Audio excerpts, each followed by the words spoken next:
Pais admiráveis educam pelo exemplo. Um livro de Chris Polly, capítulo 7, parte A, Filhos Fiéis. Da mesma forma que há uma certa incompreensão sobre as diferenças entre amabilidade e bondade, muitas pessoas se confundem no entendimento do significado exato da sétima virtude listada pelo apóstolo Paulo. Isso acontece porque em algumas traduções da Bíblia se lê fé e em outras fidelidade. Aparentemente são conceitos diferentes, por isso cabe aqui uma explicação. O termo que originalmente o apóstolo Paulo usou em grego é pistis, uma palavra que significa convicção moral. Alguns tradutores compreenderam que se refere a uma convicção em termos de crença, o que justifica o uso do vocábulo fé. Mas a expressão também é usada nas Escrituras para designar uma convicção que leva quem a possui a ser fiel a algo que professa ou promete a outras pessoas, o que explica a preferência de quem adotou a tradução fidelidade. Seja um termo ou outro, o que importa é a intenção do escritor ao escrever sua carta original. Referir-se a uma convicção tão forte que leva o indivíduo a permanecer fiel a algo ou a alguém. Com isso em mente, temos de refletir sobre o valor da fidelidade. Em um mundo onde tudo é descartável e a constância dos compromissos assumidos com outras pessoas é um princípio geral de conduta perdido, criar filhos fiéis é um trabalho árduo.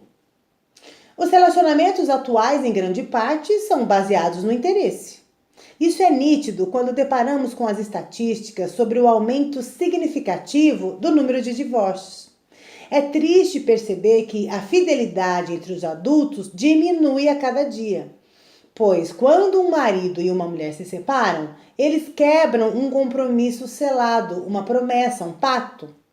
Como é possível, diante de uma realidade como essa, ensinar uma criança sobre fidelidade no meio de uma família separada? Como um casal ensinaria ao filho ser fiel à palavra dada se pai e mãe não foram? Naturalmente, nos casos de casais separados, pode haver outra explicação para o divórcio que não seja infidelidade. Alguém pode estar separado e ser fiel no relacionamento com os amigos, os filhos e outras pessoas.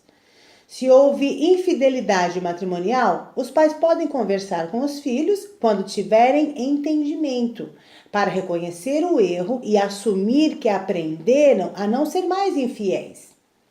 Não existe uma resposta padrão para todos os casos. Cada situação merece ser contemplada e avaliada sobre como ensinar os filhos a serem fiéis em qualquer situação, mesmo com pais separados. Sempre há esperança de mudar.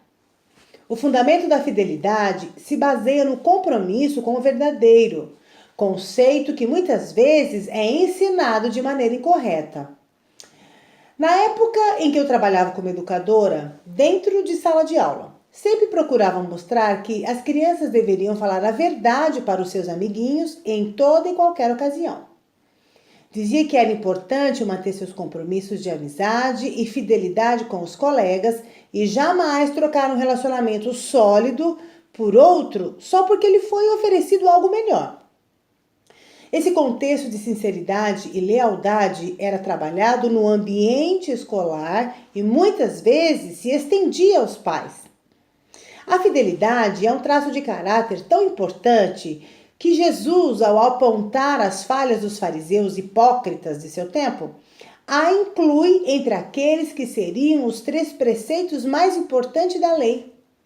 Ai de vocês, mestres da lei e fariseus, hipócritas! Vocês dão o dízimo da hortelã, do endro, do cominho, mas têm negligenciado os preceitos mais importantes da lei: justiça, misericórdia e fidelidade.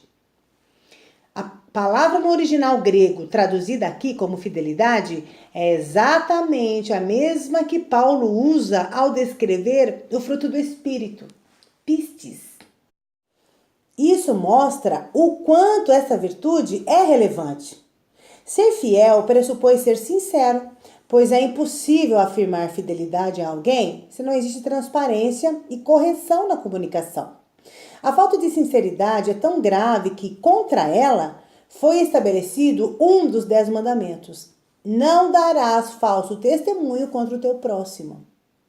Falar a verdade é uma prática diretamente ligada à confiabilidade, e se a confiança é quebrada, o relacionamento fica seriamente abalado. Uma história bíblica exemplifica muito bem essa realidade. Depois de sair do Egito, no conhecido episódio da travessia do Mar Vermelho, a nação de Israel segue pelo deserto até a localidade de Cádiz, onde havia escassez de água. Sedento, o povo começa a reclamar.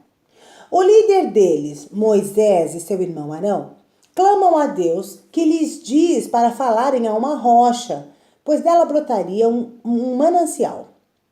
Moisés faz conforme ordenado, mas por falta de confiança, vai além de apenas falar.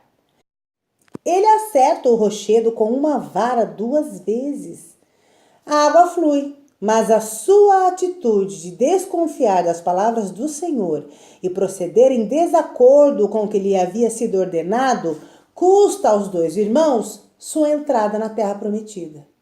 O Senhor, porém, disse a Moisés e a Arão: como vocês não confiaram em mim para honrar minha santidade à vista dos israelitas, vocês não conduzirão essa comunidade para a terra que lhes dou. Essa história mostra como a fidelidade tem relação direta com a confiança. Portanto, em uma família onde não há fidelidade, também não existe verdade. E os laços de credibilidade entre os seus integrantes tornam-se seriamente abalados. E sem confiança, a estabilidade fica comprometida.